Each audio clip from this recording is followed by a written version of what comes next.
Mapema poate kisi Yesule Timatitoa metutona kwendeo Mapema poate kisi Yesule Timatitoa metutona kwendeo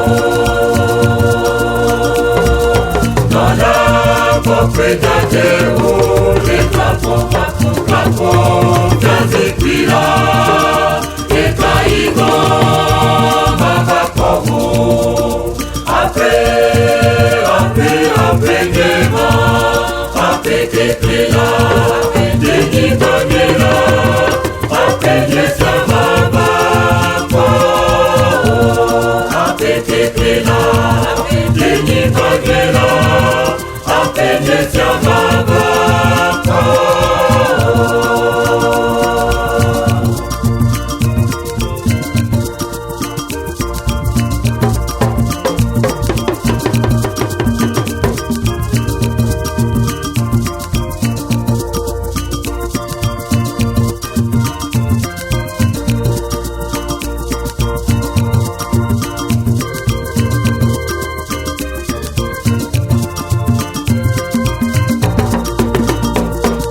Mapema poate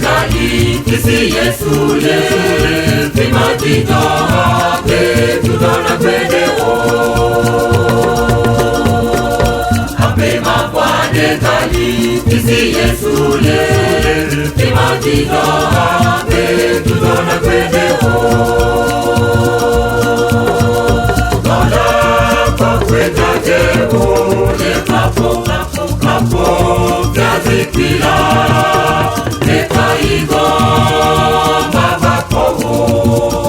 Ape Nema Ape Keklela Deni Banyela Ape Yesa Mabako Ape Keklela